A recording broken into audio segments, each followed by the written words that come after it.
तो मेरी कविता इस दिशा में है कि जो पास्ट में होना था वो हुआ, भविष्य में भारत कैसा हो सकता है, अगर वो बेस ही हमारे माइंड में क्लियर नहीं है तो हम एक अच्छे भारत की कल्पना नहीं कर सकते हैं।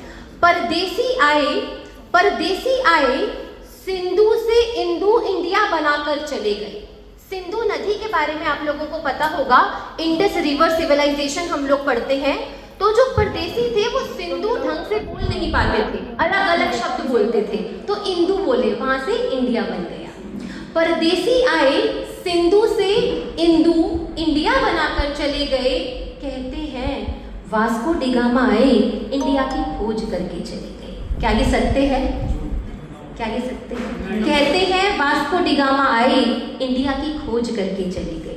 हमारे बच्चों को ये पता ही नहीं है, वो इसी को सत्य माने बैठे हैं। उन ऋषि मुनियों के नाम मुझे याद नहीं, उन ऋषि मुनियों के नाम मुझे याद नहीं, लिखे थे वेद जिन्होंने। वे ऋग्वेद में एक वैदिक जनजाति भारत उजागर करके चले गए। वो एक वैदिक जनजाति भारत उजागर करके चले गए। अंग्रेजों के गुलाम तो हम बाद में बने, उससे पहले मुगलों के थे। मुगलों से पहले के भारत की अगर कल्पना हमारा युवा आज कर देगा तो आने वाला भारत जो होगा वो असल में फिर से सोने की चिड़िया कहलाया जाएगा। वेदों के समय से जाने वाला यह भारतवर्ष विश्व गुरु कहलाया। आज का होगा ये विकासशील देश, पढ़ते हैं ना, डेवलपिंग इंडिया है हमारा। आज का होगा ये विकासशील देश, उस समय तो यह एक विकसित देश कहलाया। उस समय तो यह एक विकसित देश कहलाया। मैं महिलाओं पर बहुत लिखती हूँ और मैं किसी मंच पर जाती हूँ तो शुरुआत भी अपनी लाइनों से करती हूँ, बोल देती हूँ, कवि को रोकना बहुत मुश्किल है। महिला हूँ, महिलाओं पर बातें करती हूँ। जो महिलाओं को अबला कहते हैं उन्हें सबला का पाठ पढ़ाती हूँ। मैं खुद को दाव वीरांगना कहती हूँ, मैं खुद को दाव वीरांगना कहती हूँ। और मेरे अंदर ये लाइनें बोलने की शक्ति भरने वाले ये अलग अलग मंच इस करनाल शहर के हैं, जो मैं मुंबई तक, गुजरात तक जहाँ भी जाती हूँ मैं ये बोलने की शक्ति जुटा पाती हूँ। आज नारी सशक्तिकरण के झंडे गाड़े जाते हैं।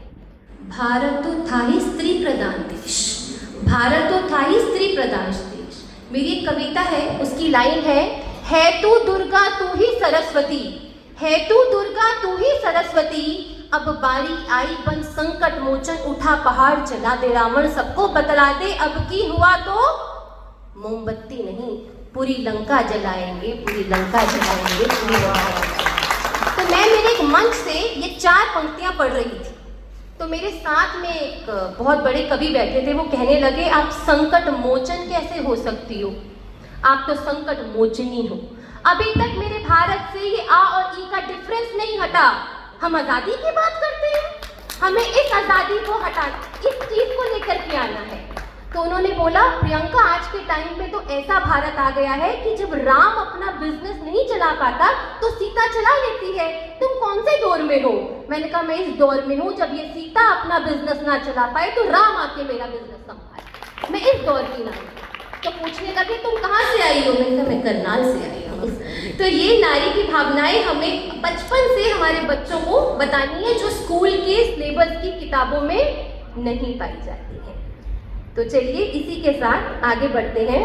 आज नारी सशक्तिकरण के झंडे गाड़ भारत तो स्त्री देश प्रधान कहलाया।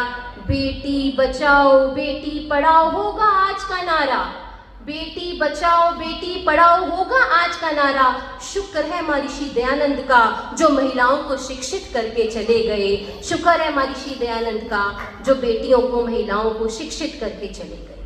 मर जाए जो बेटा घर सीमा पर, मर जाए जो बेटा घर सीमा पर, क्या वही मातृ देश कहलाया जाता है? क्या वही मातृ देशभक्त कहलाया जाता है? भगत सिंह सुखदेव के माता पिता को प्रणाम, त्याग भी देशभक्ति कहलाया जाता है, त्याग भी देशभक्ति कहलाया जाता है। देशभक्ति, मेरी इस कविता की पंक्ति थी कि देशभक्ति मात्र गीतों में नहीं, लेकिन यहाँ आके पता चला कि अगर इतनी अच्छे मैं गीत ना सुनती तो शायद मैं इतना ऊर्जावान होकर के बोल भी ना पाती। देशभक्ति गीतों में तो है ही, मैंने अपनी पंक्ति बदल दी इन सिंगर्स की वजह से।